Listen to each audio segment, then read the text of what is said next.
போக்கி என்னையும் மீட்டார், உன்னையும் மீட்டிடுவார். என் பாவம் போக்கி என்னையும் மீட்டார், உன்னையும் மீட்டிடுவார். பாவியை ஒருபோதும் தள்ளாத நேசர் வாவென்று அழைக்கிறார்.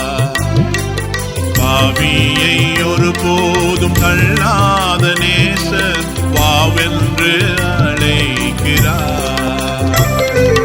நீங்காத பாவம் நீங்காததேனோ, நீங்கேடும் நாள் தானிதோ.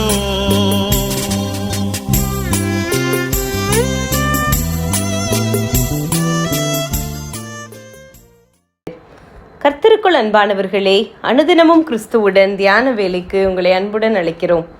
இன்றைய தியானத்திற்கான வேத வாசிப்பு லூக்கா 15ஆம் அதிகாரம் வசனங்கள் 11 முதல் 24 வரை.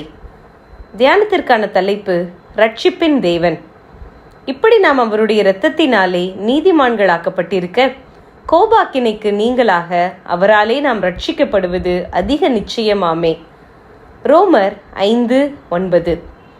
மேசையிலே சுவையான உணவு, தண்ணீர், சாப்பிட தட்டு எல்லாமே ஆயத்தமாயிருக்க, அதே மேசையில் உட்கார்ந்தும் உணவு உண்ணாமல் மரித்து போனால் அவனை போல பரிதாபத்திற்குரியவன் ஒருவன் இருக்க முடியாது.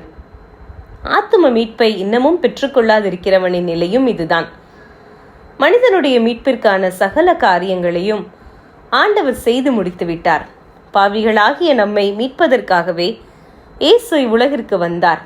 வந்தவர் சிலுவை வரை தன்னை அர்ப்பணித்து மரித்து உயிர்த்து நமக்கான மீட்பை தந்துவிட்டார். அதை பெற்றுக்கொள்வதும் மறப்பதும் நமது தெரிந்தெடுப்பில்தான் தங்கியுள்ளது. இன்று இந்த பெரிதான ரட்சிப்பை குறித்து கரிசனையற்றிருப்போர் அதிகம். ரட்சிப்பை பெற்றும் அதை காத்துக்கொள்ள முடியாமல் பின்மாற்றம் கண்டோர் பலர். ரட்சிக்கப்படாதோர் குறித்து அக்கறையற்றிருப்போர் அதிலும் அநேகர். மொத்தத்தில் உன்னதமான ரட்சிப்பு இன்று உதாசீனம் செய்யப்படுகிறது என்பதுதான் உண்மை. இது ஏன்? தன் பாவத்தை உணர்ந்து தன்னை பாவி என்று அறிக்கை செய்கிறவனே இந்த மீட்பை பெற்றுக்கொள்ள முடியும். ஆனால் தான் ஒரு பாவி என்று உணரும் அளவுக்கு தன்னை தாழ்த்துவதுதான் இன்று மனிதனுக்கு மிகவும் கடினமான காரியமாய் உள்ளது. இன்றைய வேத பகுதியில் இளைய குமாரன் தகப்பனின் அன்பை உதாசீனம் செய்து தனது போக்கில் சென்றான். அவனுக்கு புத்தி தெளிந்த போது, தகப்பனே, பரத்துக்கு விரோதமாகவும் உமக்கு முன்பாகவும் நான் பாவம் செய்தேன். இனி உம்முடைய குமாரன் என்று சொல்லப்படுவதற்கு நான் பாத்திரன் அல்ல என்று அறிக்கை செய்ததை பார்க்கிறோம்.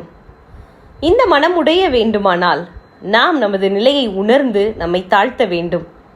தேவ பிள்ளையே, எவன் ஒருவன் தான் பாவி என்றும் பாத்திரன் அல்லவென்றும் அவர் சமூகத்தில் தன்னை தாழ்த்துகிறானோ அவன் மீட்பிற்கு தூரமானவன் அல்ல. நான் பாத்திரன் அல்ல என்று உணரும் போதே பரம தகப்பன் நம்மை தமது பிள்ளையாக ஏற்கிறார். எனவே நாம் நம்மை முழுமையாக ஒப்பு கொடுக்க ஆயத்தமா? நாம் பாவிகளாய் இருக்கையில் கிறிஸ்து நமக்காக மரித்ததினாலே தேவன் நம் மீது வைத்திருந்த அன்பை விளங்க பண்ணினார். ரோமர் 5:8. இந்த உன்னத அன்பை நாம் ஏன் உதாசீனம் செய்ய வேண்டும்? இன்றே நம்மை தாழ்த்தி நம்மை ஒப்புவிப்போமாக. கிருபையினாலே விசுவாசத்தை கொண்டு ரட்சிக்கப்பட்டீர்கள். இது உங்களால் உண்டானதல்ல, இது தேவனுடைய ஈவு.